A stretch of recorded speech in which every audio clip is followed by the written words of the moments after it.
the director has the film in the head and in the heart, but the editor has to have it in the head, in the heart, and in the hands, because it's the hands that actually execute the and the director who is not their own editor will must work with someone who can actually get into the spirit of the director, but also be able to bring her own sensibility and whatever it is. When things start happening with the Mathura rape case and then Dowry and Om Swaha, the theatre, so a lot of these things were coming up in different films in different ways. So it's like, one film sort of moves in a certain place, it leaves a conversation at a certain point, another film picks it up. So that was something that I just discovered as I was editing.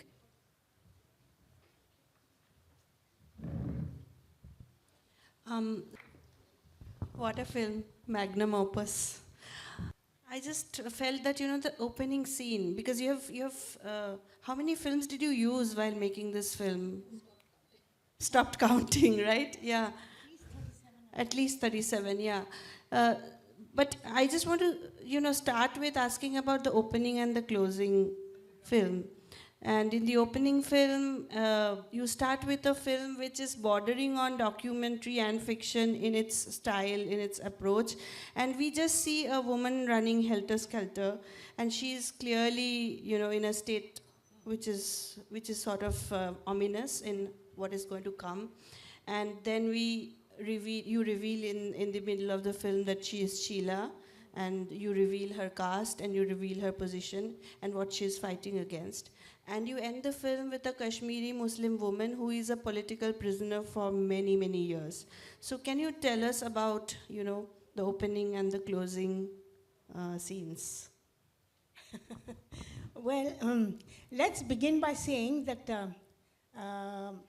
some idea of making this film was out of my head and out of the series of films that I had seen.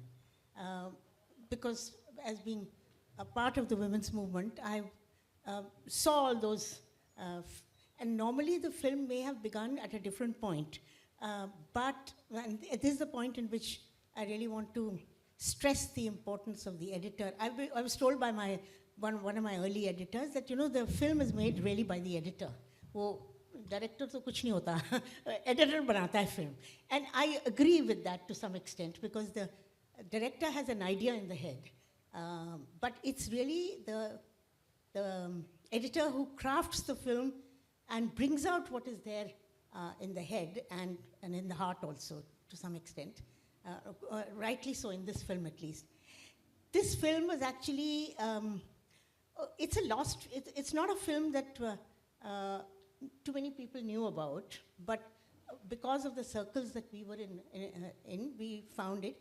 And it is Priyanka's opening with that sequence, which is actually, it precedes, it's 76. So it's, and it's that issue of caste and being surreptitious and all the rest of it. And then the overlay of that on it is movements have long roots. And that is Veena Majumdar's voice talking about the long roots of whatever. So in that sense, I think the beginning was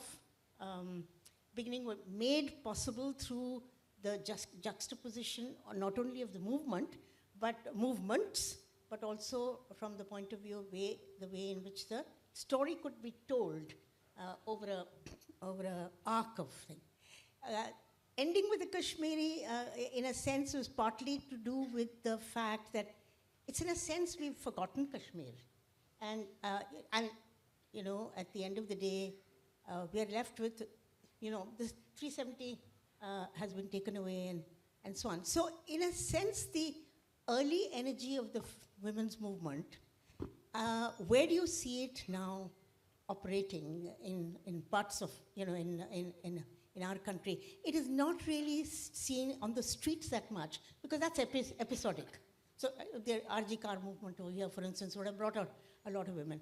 But the fact is that there are movements actually happening elsewhere, and that's where the movements have gone. It's gone beyond the issue of the early issues that we had produced. So in a sense, I think the margins were critical. One margin is there in the opening and another margin is there at the ending, I would say. Would you like to say something on that? Yeah, I mean, I'm also thinking of things now as I'm watching it on the big screen. So one of the things I definitely want to say is that the film is made of other films, and it is therefore made on the work of many, many other women. And that is quite something. I mean, if you just sort of, imagine the scale and the expanse and the work that has been put. When you were talking of margins, I was also thinking of the beginning and the end as some kind of bookending, like as bookends. We're just framing it, open frames, framing it from two ends. One of the ways, of course, is to look at that Chhatrabang was made in 1976. It's I don't know how many of you have seen it, but it's a really radical film in the sense of what it's trying to do with the narrative itself and also how it's shot. Where it's shot. So that's Amrish Puri who's doing the narration, and how many people are involved in that film, and it goes to certain places. And that moment is also talking of transgression, what that transgression actually means, what it implies. And then when we put it in, in juxtaposition with the fact that movements have long roots and that they need time, the idea is to just signal a sort of, opening into this labyrinth, which really goes into so many different places, times, directions, minds, all of that. Yeah. And the endings are always very difficult. I saw Farah cramping on the idea of editing and roles of editors. So endings are difficult, but I think there are so many threads in this, and all those threads are ongoing, and they are shape-shifting.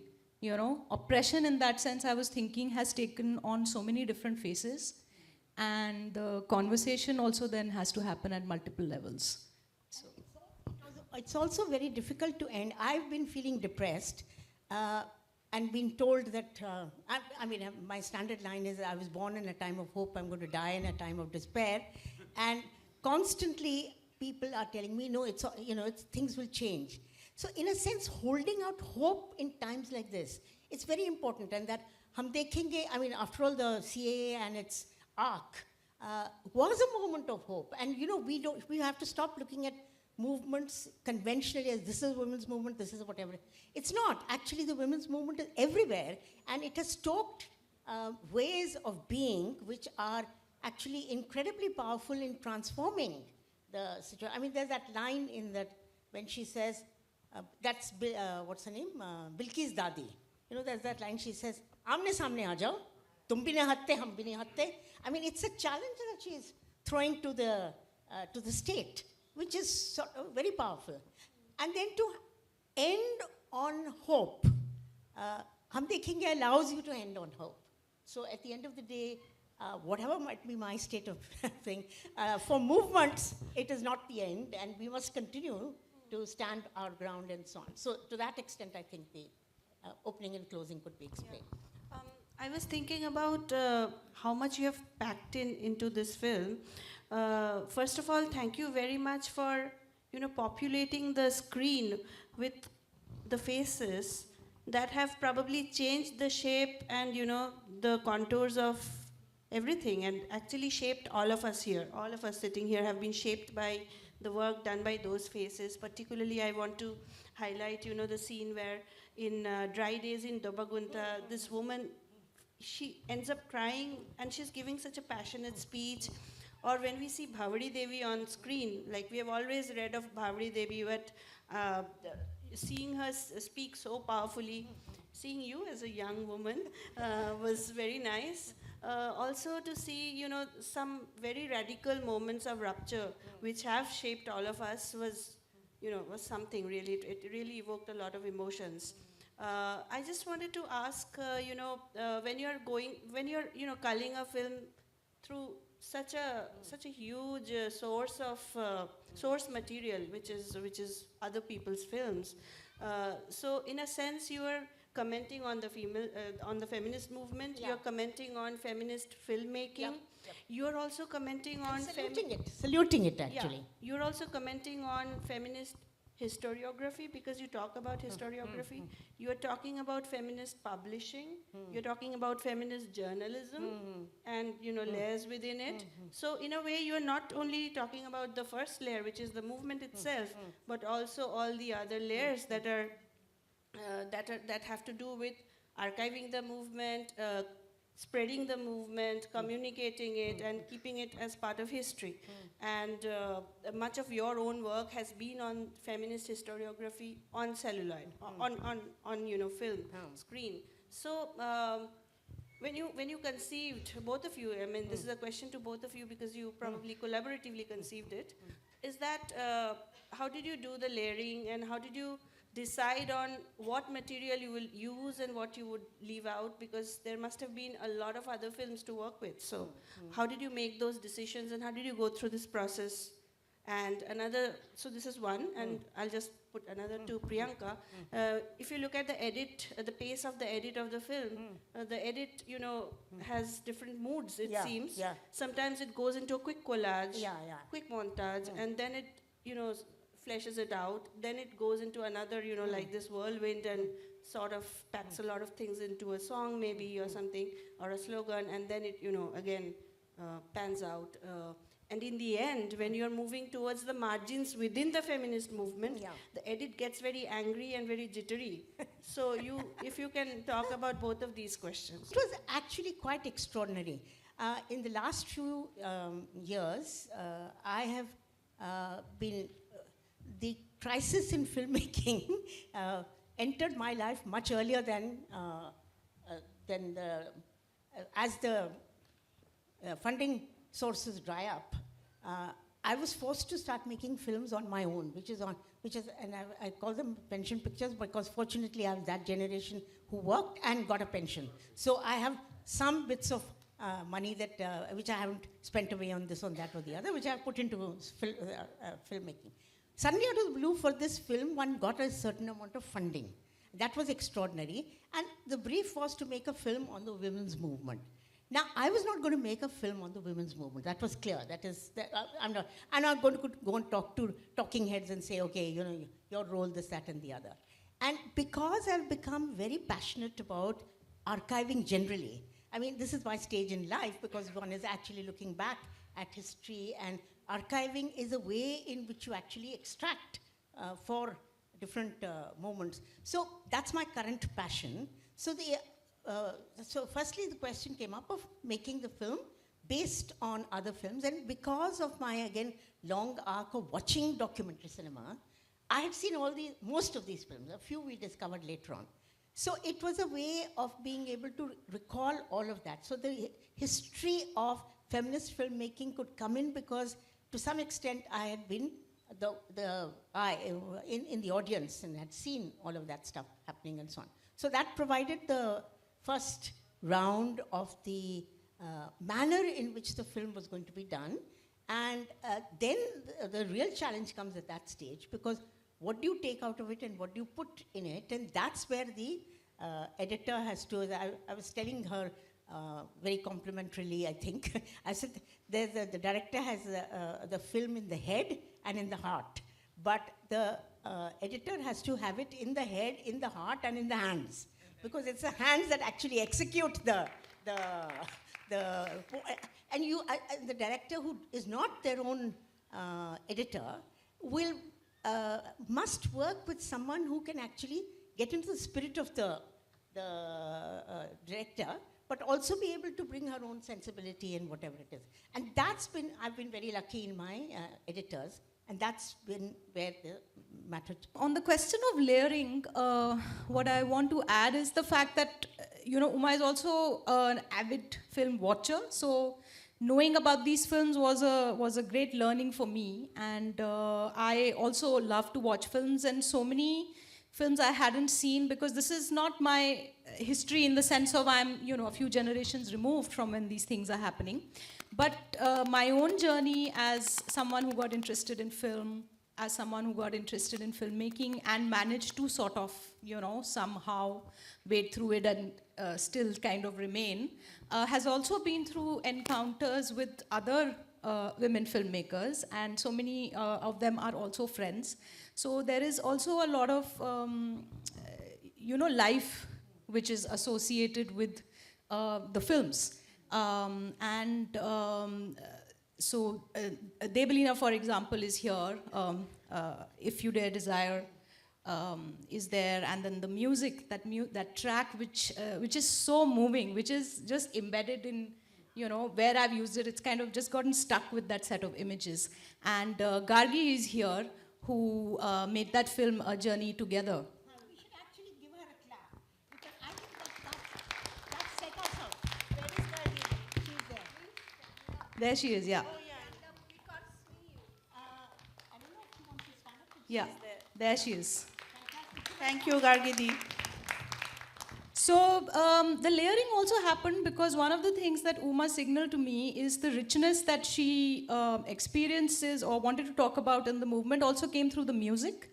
It came through theatre, and Gargi's film A Journey Together is one such place where a lot of you see theatre happening in the film itself.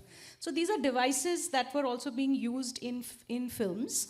They show up in Debelina's films in a certain way. They show up in From the Burning Embers, where there is again that theatre around the Sati thing. Then there is all the music tracks we've used. There's Shiba Chachi talking about photography. So the layering was inherent, and it was a matter of really kind of just chiseling it out and sort of bringing it to the surface. The other thing which was very interesting for me was, as I was watching all these films and listening to things that Uma was talking about, stuff that I was reading, was also the way in which that these films were in a way speaking to each other. Because right from when things start happening with the Mathura rape case, and then dowry and Om Swaha, the theatre, so a lot of these things were coming up in different films in different ways.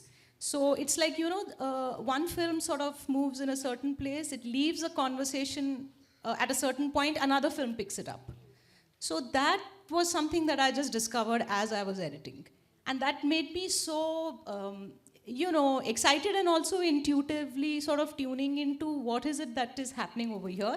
And that signals not just the moments in the movement over the years, but also what women and people are doing with making films itself. So, while Chhatrabang is shot on film and celluloid, From the Burning Embers is on video. And that one film on the Calicut conference, of which we have not found a original copy, which has those, terrible, VHS, whatever, lines, which only exists in DVD or VCD format. There's all sorts of other things happening as well. So, I've lost my train of thought. But yeah, there were these many sort of, many of these conversations that were happening, alongside. And then when you see, video and different formats, so it also signals to technology and what technology sort of allowed filmmakers to do in different moments, and how that also shaped the politics of the films themselves. What are the devices, in Chhatrabang there's something else going on, in Debelina's films other stuff is going on. I am all about Femila, I don't know, it's a beautiful film, if you haven't seen you must watch it. So that. I also asked you about the pacing of the film and the way you sort of create those moments where the film sort of sometimes goes into a trip. Yeah, so this was a unique editing experience for me, because it was really sort of, I worked with archival material earlier in a very different way in the form of a book, and that is much more physical, and I keep imagining this film as opening out in two different spaces, almost architecturally, spatially in a certain way. So what was dictating the pace was, a lot of it was music, and also just tuning into the rhythm of the films themselves. So every time I'm listening to Veena Majumdar talk about I get these dreams, it's like a dialogue that is playing in my head from a film.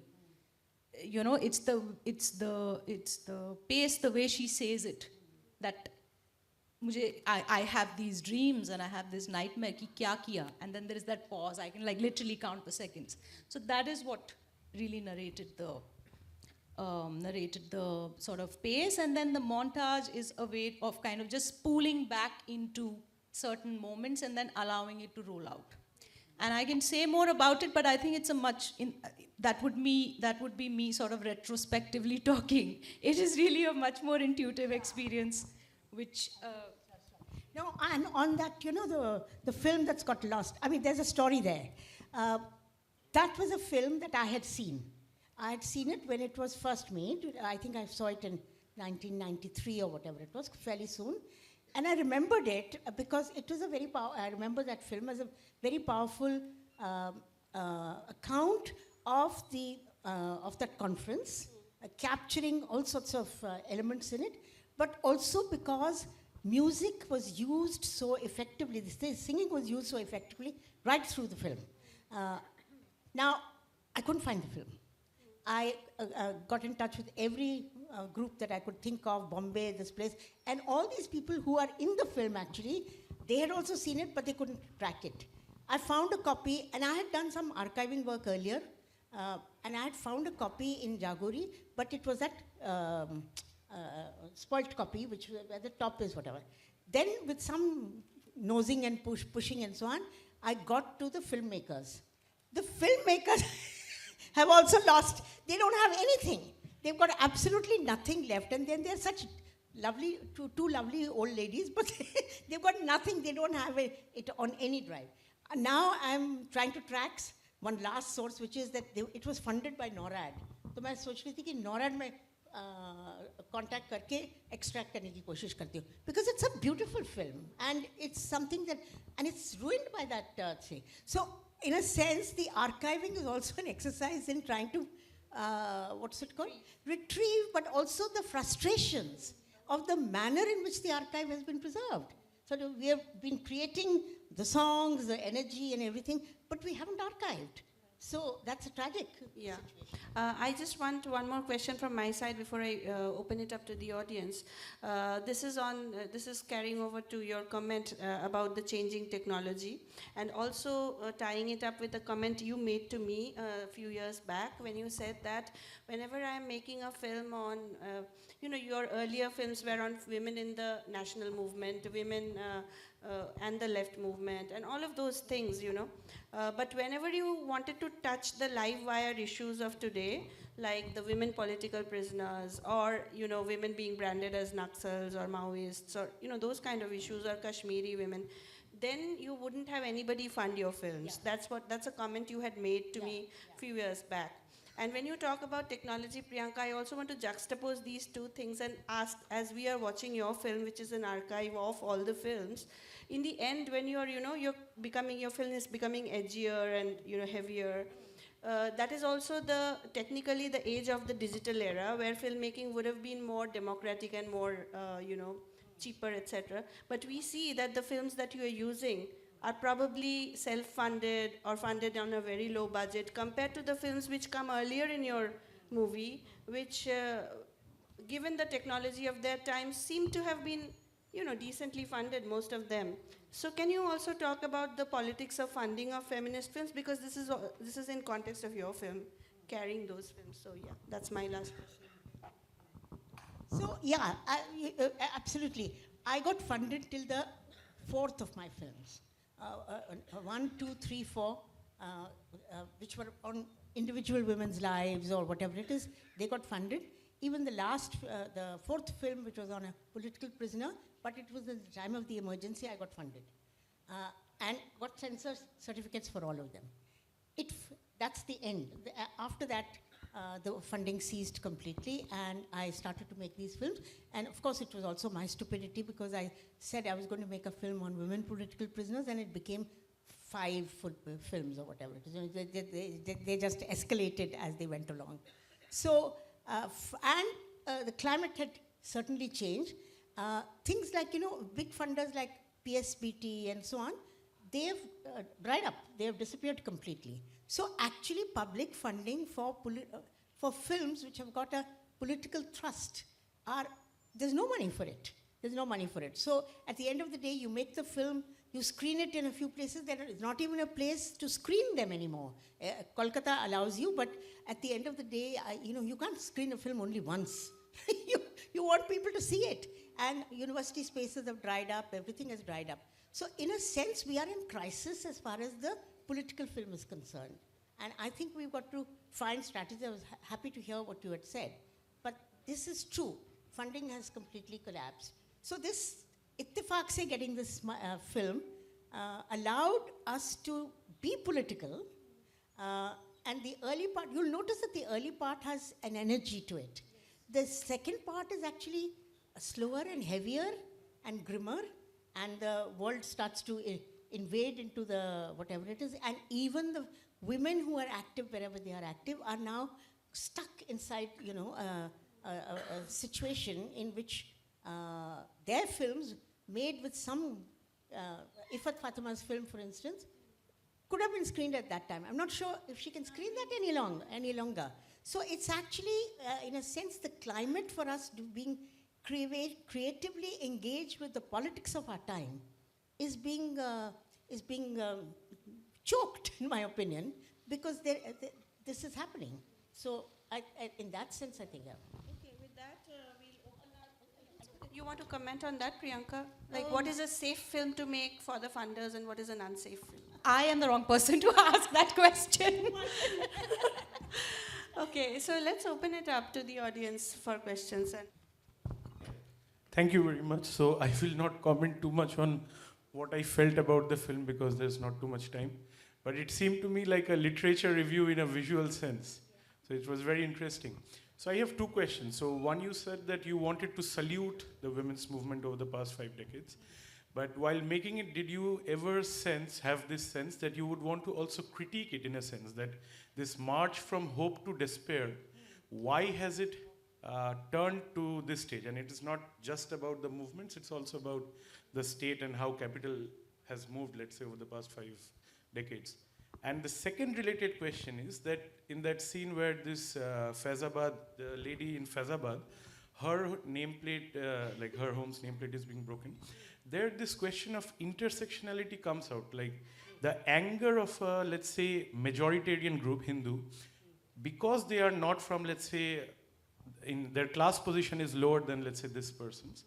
Is that anger not in some way, I'm not saying justified, but how does then that affect how, let's say, people like this lady fights out her battles? Like, how would that be negated? That their justification that because their class position is lower, they have an anger which comes out in other forms, and to negate it, a direct confrontation in that class sense might not be, let's say, I don't know, I mean, will not make sense. So I don't know if I could put my question into as many words. The first part of it I follow, that is, it's a bit like a literature review. It is and it isn't, a critique, yeah. But the fact is that you're I mean, one of the things that I noticed in watching the film on a big screen today is its pacing. See, the early part of it has got a kind of energy and a whatever it is, and then it becomes, as it proceeds, it starts to get grimmer and grimmer and grimmer, because you're starting off, whether it is of course the caste question is critical, and this is the critique that's come from sections, and the mainstream, quote unquote, the mainstream women's movement has been critiqued for its biases. The question of, we have actually been, I think the women's movement has been more actively engaged with the secular question. And that's because we've also inherited this left democratic, sort of whatever, which allows us to, which has enabled us to be able to speak for a kind of an India in which secularism was something that we took for granted, and we are invested in it. On the other hand, the caste question is full of tension because it was not recognized. It was not recognized by sections of the women's movement, and there is a certain degree of anger that women's movement, Dalit feminists have experienced. Now, I did feel that is something that we must include because it's a legitimate criticism. So in a sense, the early energy and that shorter things that we have extracted has to be kind of balanced out, or not qualified, but grounded in something which ultimately opens out into criticism, into a time in which these issues become critical. And fortunately for us, films did deal with it, like that film that we've extracted from called Shout. There is a condition on it not being screened, and so but it's got that terrific footage of Bhamri Devi, and it also has terrific footage from the point of view of that Bansing case. So actually, tell us more about this hashtag Shout, because I was going to ask about that. It's not listed in the films in the end. So what is that film? Because we all want to see that film. I'm afraid I can't promote it. There's an injunction on the film, and so I'm unable to promote it. But I wanted to give it credit, because it's a very powerful film, and it's a beautifully made film also. But it has not been screened. There is an injunction. We'll figure out some underground circulation. Let's do that. Yeah. Okay, so yes, we'll do something about it. So there's another question. I was just wondering, you've talked about women's movement in many contexts, but the film didn't sort of talk about trans women and their role in the women's movement. So just your comment on that. Maybe it's not specifically trans women, but queering question at least we were able to evoke. I don't know if for instance, one could have done an extract from, what's her name? I Am Revati, perhaps. All About Familia is there. But we don't have the voice. It's actually a beautiful film, and there is in many of the different cuts, there is an absolutely amazing scene in the end of Famila dancing in this bus, and the film is available on YouTube. But as it goes with making films, things get left out. But on the matter of this criticism, so. Now the not restrictions, the way we framed is that we are making a film out of other films, and so what if there are no films on certain ideas? What if the films with criticism do not exist? So that was one of the things that we were sort of, struggling with. How do you bring that in? So in that sense, the fact that Jyoti Nisha's film is there, which she has very recently made and crowdfunded, gives us a little bit of space. Then the queer movement also has raised questions, and there is its own history of being in conflict with. So that was something that I wanted to bring in but was not able to. So at the end of the day, we were making a film and not writing an essay which was going to be annotated. So that was the challenge, and this is the result, and we can sort of keep talking about. I'm being told that there is no time, but we will take one last question, and please keep it short, so that we can. There is a hand over there. Yeah. Yeah, it's about the archive that this film is, and so if it's an archive, so how do we study it? How do we return to it? It's not just about how you can show it in more places. It's also about how we can see it many more times. So how shall we do it? That's the question, How will we access it? Because it's a difficult film. So just seeing it once at the end of a 4-day festival, it doesn't do it justice. So I think we'll need to see it again. We also need to see all the 37 films that went into it. So we really need. Yeah. We have a reading list, like we have a viewing list. Exactly. Yes, we have to do this. So how should the list of films. We will create that it's in the end, but how will they see the end again, Umadi? So you need to make your film available, and you need to make an archive of all those 37 films, and we need to see them in. We'll help you. You get in touch with us, we'll give you the list of. It would be wonderful. That's what we're looking for. That's exactly what we would be so we looking will all for. have to pool in money. And actually, I'm deadly serious about this. See, the women's movement and the women's studies movement also, I call it the women's studies movement, not women's studies. they need to actually view this film, have discussions, and so on. Fortunately, it's not only political, I mean, it is political, absolutely, because feminism is absolutely political. But the fact is that we have to find ways in which it's screening, and really, it has to circulate. The film has to circulate. We'll try and find ways to circulate that, but also we can help to the extent that you get in touch with us, and we'll provide you with a list of the films. वो इतना मुश्किल नहीं है. The films itself. Yeah. Yeah.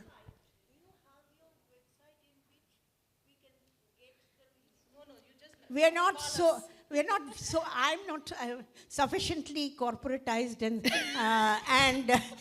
so structured कि मेरा website भी No, बन but जाए. this is something urgent, and we have to do something about this. We will do something about it as... She'll help. She'll help. We will help, yeah. Okay. So with that, shall we wrap up? It's been, I think we had more questions, but they will be there in the foyer outside. And yeah, we are a little sad that the festival has come to an end, but what an end. Thank you for making this beautiful film. Thank you. Thanks, and give them a big hand. Yeah. Thank you.